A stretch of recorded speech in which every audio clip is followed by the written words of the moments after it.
The young and the restless spoilers, the mystery deepens. Sharon and Heather's shared fate. The photo spread like wildfire across Genoa City, a grainy, chilling image of Heather Stevens, tied and gagged on a bed in a dimly lit, windowless room. The stark isolation and her visibly frightened expression sent shivers through everyone who saw it.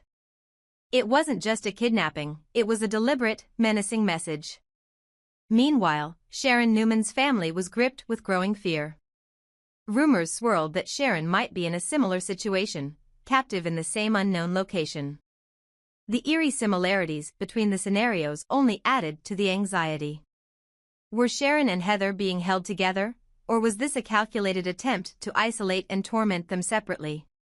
If Ian Ward and Jordan Wilde were behind this, as many suspected, their motives seemed increasingly sadistic.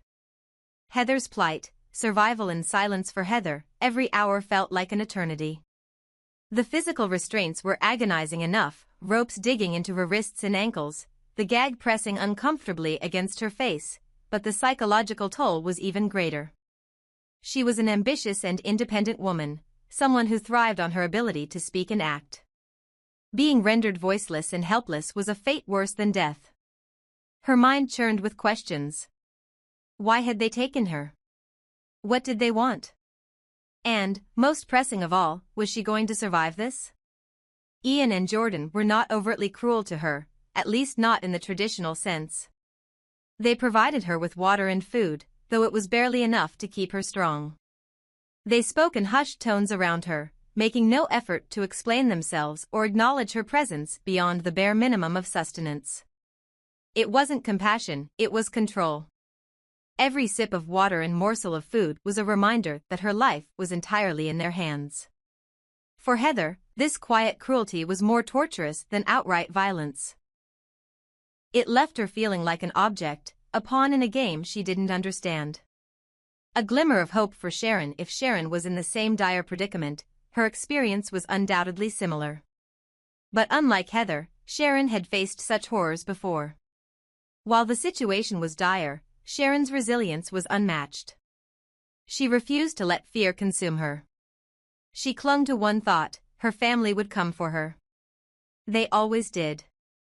Sharon's captors, particularly Jordan, seemed to revel in the psychological games. Jordan's cold, calculating demeanor left little room for empathy. She viewed Sharon as a problem to manage rather than a person. The gag and restraints weren't just practical, they were a means to assert dominance, to strip Sharon of her humanity.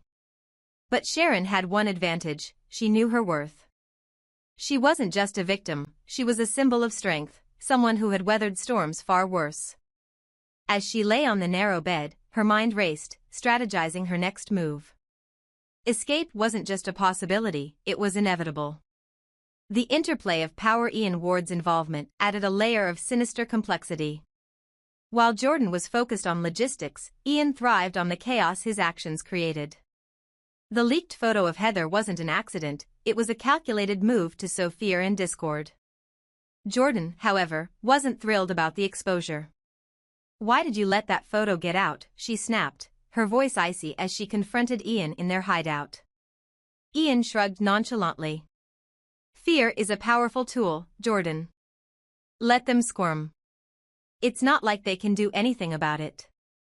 "You're playing with fire," Jordan warned. "If they trace that back to us, they won't," Ian interrupted, his voice dripping with smug confidence.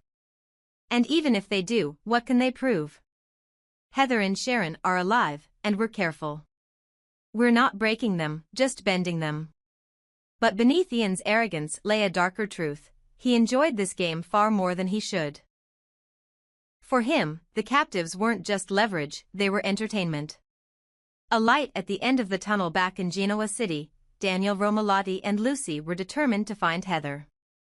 The family had endured too much heartache, and this crisis was a chance for redemption and healing.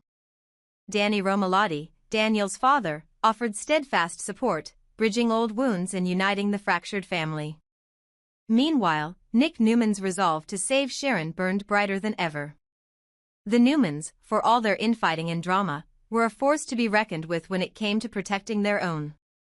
The moral dilemma of restraint, the continued bondage of Heather and Sharon, raised an uncomfortable question: Why keep them restrained and gagged, even in their weakened states?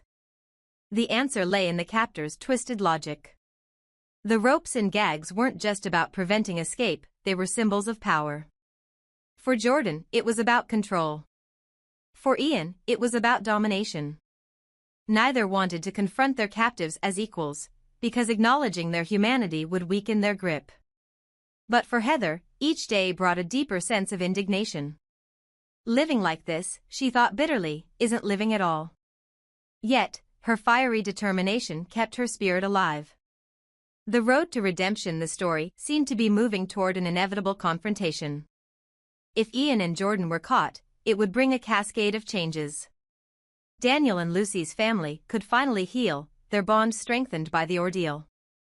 Heather, though scarred, would emerge stronger and more resolute in her pursuit of justice. And Sharon, ever the survivor, would remind everyone why she was a force to be reckoned with. For her, this was just another battle in a life defined by resilience. But the question lingered, how far would Ian and Jordan go before the walls closed in on them? And would their captives find freedom before it was too late? This chapter of the story is rife with tension and emotional depth, leaving readers eager to see how the characters will rise from the darkness. The pain of loss, Daniel and Lucy's struggle for Daniel Romalotti, life had been a fragile balancing act since the day Heather disappeared. While the world around him moved forward, he remained trapped in a cycle of grief, hope, and despair. The ache of not knowing her fate gnawed at him relentlessly. Some nights, the silence was unbearable, broken only by his racing thoughts. Lucy, his daughter, tried to stay strong, mirroring her father's resilience, but the absence of Heather was a shadow that loomed large in their lives. The smallest things, a familiar song, an old photograph, would trigger a flood of memories, and with them, an unshakable feeling that Heather was still alive. Daniel's dreams were the most haunting. They often began in serenity, Heather's voice calling out to him softly. But they always turned into nightmares, her cries for help, muffled and desperate, echoing into darkness. Each time he woke, drenched in sweat, his chest tightened with frustration. Where was she?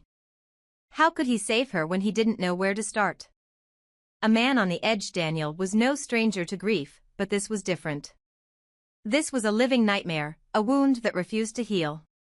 He had tried everything, reaching out to the police, scouring every lead, pleading with anyone who might help. But each dead end only deepened his despair. And now, his dreams were more vivid than ever. Heather's face, pale and frightened, haunted him. Her voice, weak but pleading, echoed in his mind even after he woke. The line between his dreams and reality was beginning to blur, leaving Daniel emotionally raw and mentally exhausted. One morning, after yet another sleepless night, Daniel stood in front of a mirror, staring at his own reflection. His eyes, bloodshot and hollow, stared back. "I can't do this anymore," he muttered, his voice barely above a whisper. "I need to find her. I need answers." Lucy's quiet strength. Lucy, though still young, carried her own burden of grief. She often found her father sitting alone, his head in his hands, struggling to hold himself together. She wanted to help, but what could she do? "Dad," she said one day, placing a small hand on his shoulder. "I know it's hard. But I believe she's out there. You believe it too, don't you?" Daniel looked at his daughter, her eyes filled with quiet determination. Her words, though simple, lit a spark in him. For Lucy's sake, for Heather's sake, he couldn't give up. Sharon's discovery, a moment of shock. Meanwhile, Sharon Newman's situation was no less harrowing. Still bound and gagged, she had spent hours, or was it days, trapped in the same dark room. Her mind, sharp and ever resilient, had been working tirelessly to piece together her captor's motives. But nothing could have prepared her for what happened next. One day, as the door creaked open, Sharon's eyes widened. She wasn't alone. There, lying on a similar bed in the same claustrophobic room, was Heather Stevens. Sharon's heart sank. Heather's wrists were bound, her mouth gagged, and her face pale with fear and exhaustion. For a moment, Sharon felt a surge of panic. The sight of another victim, a young woman she knew to be strong and capable, was almost too much to bear. It was as though seeing Heather's plight mirrored her own vulnerability, shattering the facade of control she had maintained. But Sharon quickly steadied herself. Panicking wouldn't help either of them. Instead, she focused on Heather's face, searching for signs of life. Heather's eyes fluttered open briefly, her gaze locking with Sharon's. There was fear, yes, but also a flicker of recognition. A shared struggle. Though they couldn't speak, their eyes conveyed what words couldn't. They were in this together now, two women united by their captor's cruelty. Sharon knew they had to stay strong, for each other and for the people who loved them. But the questions weighed heavily on her mind. Why were they both here? What did Ian and Jordan want from them? And, most importantly, how could they escape? Sharon's thoughts were interrupted by the sound of approaching footsteps. Jordan entered the room, her expression cold and unreadable. She glanced at Sharon, then at Heather, her lips curling into a slight smirk. "I see you've met your new roommate," Jordan said, her voice dripping with mockery. "Don't get too comfortable. Neither of you is going anywhere." Ian and Jordan's intentions in the next room. Ian Ward and Jordan Wilde were deep in conversation. Ian, ever the manipulator, seemed pleased with himself. "Two birds, one stone," he said with a grin. "The Newmans are losing their minds, and now Daniel's world is crumbling too. It's perfect." Jordan wasn't as convinced. "You're playing with fire, Ian," she said, her voice tense. "Keeping them alive is risky. They're smart, smarter than you think. They'll find a way to fight back." Ian waved her concerns away. "Let them try. As long as we're in control, they can't do anything." But deep down, both Ian and Jordan knew they were walking a dangerous line. The women they had captured were fighters, and their families wouldn't rest until they were found. A glimmer of hope back in the room, Sharon and Heather exchanged a look that spoke volumes. They didn't need words to know what the other was thinking. They had to survive, not just for themselves but for the people who were searching for them. For Daniel, for Lucy, and for the Newman family, time was running out. But in their darkest moments, Sharon and Heather clung to a shared determination: they would not be broken. This chapter of the story leaves the characters on the edge of despair and hope, setting the stage for an eventual reunion filled with emotion and redemption. The question remains: how far will Ian and Jordan go, and how much will Sharon and Heather endure before their families bring them back to safety?